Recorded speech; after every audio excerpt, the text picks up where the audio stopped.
Okay, we're going to tell. Now, I think I'm going to tell a story about um, my psycho bitch mother. Psychotic psycho bitch mother. And She'll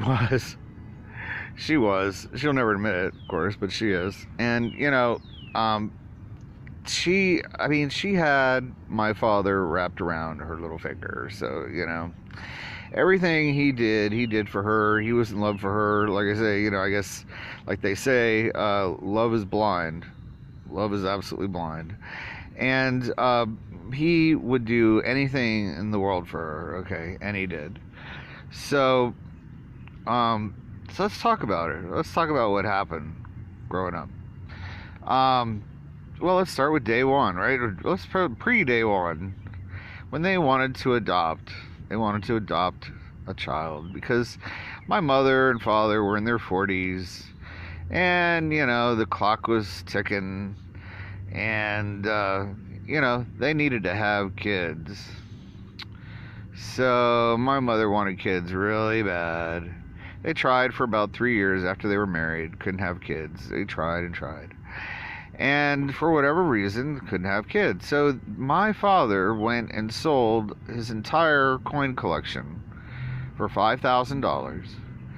And it must have been some collection, huh? $5,000 he got for a coin collection? That must have been some collection, let me tell you.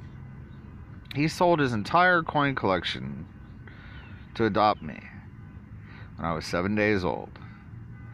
And so they adopted me, and then they let's see, well, I guess they tried being parents for 2 years. you know we lived in a trailer park probably like for the first year of my life, first year or two, I think. And then my parents bought a house on 7461 Sheridan Street, Hollywood, Florida. And so that's when, right about the time, my mother all of a sudden was able to get pregnant. Her body finally, kicked out an egg, and finally got fertilized, I guess, by my dad. So, the conception happened, and along came, a year later, came Danny Boy, Danny Warner. So, that was pretty much the beginning of the end of my life. Because everything after that, and then a year later, oh, she popped out another egg after having my brother, gave birth to him. And then a year later, had my sister, or was pregnant with my sister. Yeah, and then had my sister. It's crazy. They're like only a year apart from birth. So it's like he was born, and then a year later, my sister was born. So, I'm the oldest, but I'm adopted. I'm not their natural child. And so then my brother is born, and then my sister's born from my mother, my adopted mom. So there went my whole life. See, if she had never had those kids, my life would have been completely different. I mean, it would have been entirely different because my mother would have never had any of her own children, you see. But, a mother, blood is thicker than water. So, mother is going to, naturally be more, giving and concerned about her own children than anybody else, even if it's an adopted child. And, and that's really the way it went. They will never admit it, but that's really the way it was. And, my life is proof of that. What they've done to me in my life is proof of that. So, my mother, she would say things to me like, Chuck, I never really ever knew what you wanted. I didn't have the same connection with you as like I did with Danny and Mary. Or, what else would she say? Oh, life is not fair. Chuck, life isn't fair, Chuck. She would say that to me all the time. Life is not fair. And what's another thing she would say to me? She would say to me, I'm your mother. I'm not your friend. Just remember that. I'm your mother. I'm not your friend. Just remember that. And I remember her saying, I mean, she used to say like all kinds of mean things to me like that. And, you know, whenever we go to the grocery store, you know, like most people are very, you know, polite and have manners, you know, towards, you know, the workers and everything. She never did. I mean, she was just a mean, nasty fucking bitch to everybody.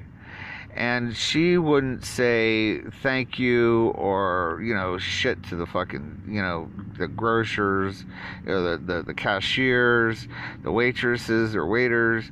Anywhere we ate, she was just a mean, nasty fucking cunt. Okay, she was. She always was. And she had a lot of people fooled for many years. And she even had, you know, and every time I ever even wanted to talk to her about anything, she goes, Chuck, I don't want to talk about it. I don't want to talk about it. She'd say that to me all the time. Whenever I want to talk to her about anything, she'd be like, I don't want to talk about it. I mean, until like even after, you know, like she just never wanted to talk about anything. She was always right. Everybody else is wrong, or everybody else had to do everything the way she wanted, because she was the money maker. She was the money. She brought home more money than my father. See, my father was a fireman, and she was a computer key punch operator and then turned programmer. She was making $500 a week working as a programmer at what was it called? I'm trying to remember now the name of the company. Generics drugs. And so they manufactured like off-brand named vitamins and stuff like that, and painkillers, you know, like you know, acetaminophen and, you know, like stuff like that, pills and vitamins. So that's what, you know, her company produced, and she was a programmer later on during the company when she was working there.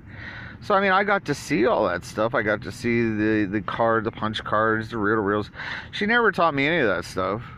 She never, like I said, my mother never even taught me anything that she knew how to do. Like, I probably would have been really good at, you know, computer programming or computer anything, because I love computers now. But, you know, I don't have, you know, the you know, the interest that I should.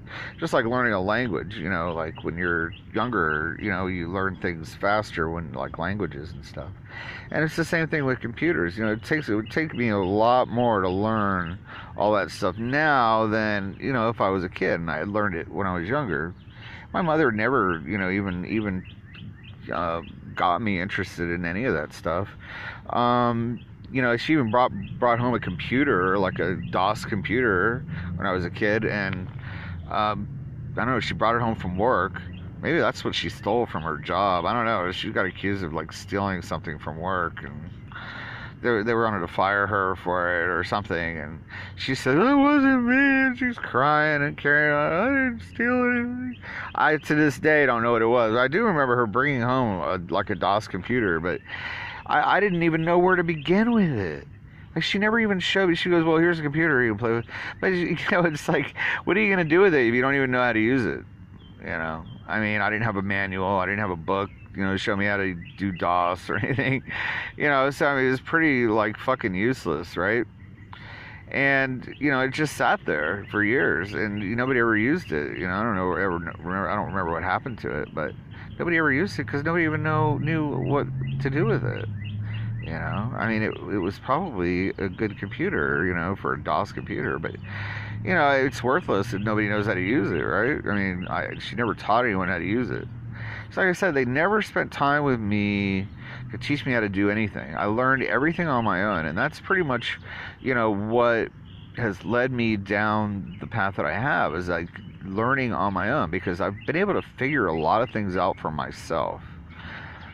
So, you know, the only good part about it is, I guess, if I want to look at the bright side, is the fact that I've had to learn things on my own. You know, I had to learn how to do things on my own. I had to teach myself to learn. and educate myself. And I think, things that I wanted to learn. And I think that's probably the one thing that it did. Having a mother and father that pretty much ignored me my whole life growing up, gave all their attention to, their natural born siblings, or children, and really didn't pay much attention to anything I wanted. I mean, I love to swim, I love singing, I love chorus singing, horticulture, cooking. There are all kinds of things I love to do, and they never spent any time with me. They wouldn't even go to my competitions, my swimming competitions, my chorus competitions. They only went to Danny and Mary stuff. That's it. They never went to anything I ever did. And that's the sad fact of the matter. Take it or leave it. Bye.